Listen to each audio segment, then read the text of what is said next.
درود بر شما. یک معلومات از کتابخوان.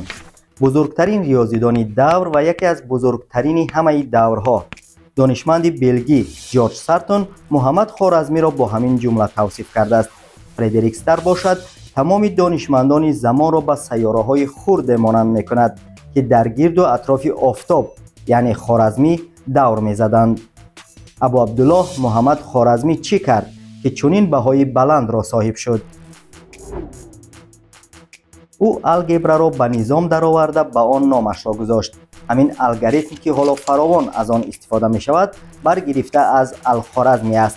برای حل برابری‌های خطی و کوادراتی اصول دسترس را پیشنهاد کرد.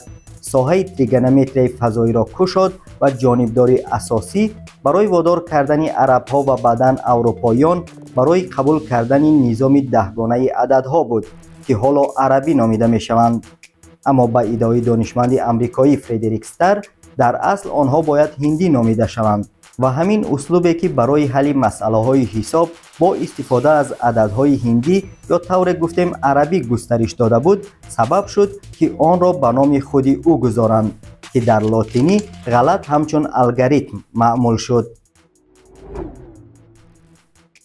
در زمینه علم نجوم هم کارهای او بی‌نظیر و ماندگارند. در کتاب جدول نجومی از سین تا هند خوارزمی در 100 جدول همه چیز از حرکت جرم‌های آسمانی و وقت برآمدن ماه تا بزرگی‌های سینوس و تانگنس و ستاره شناسی شامل شدند. در زمینه جغرافیا نیز کارهای ماندگار انجام داد. یکی از دستاوردهای بی‌نظیر او اطلاعات دقیق درباره عرض و طول 2402 جای در کره زمین میباشد. اثر جغرافیدان مصری کلاودی پتولمی را که در عصر سیوم نوشته شده است تکمیل نمود. اندازه های پتولمی را عاید به حجم بحر میانه زمین اصلاح کرد. جزیره های کنر را عمیق‌تر جایگیر کناند. اولین مراتبه اقیانوس اتلانتیک و هند را همچون آبهای کشاد نه بحر داخل زمینی معرفی نمود.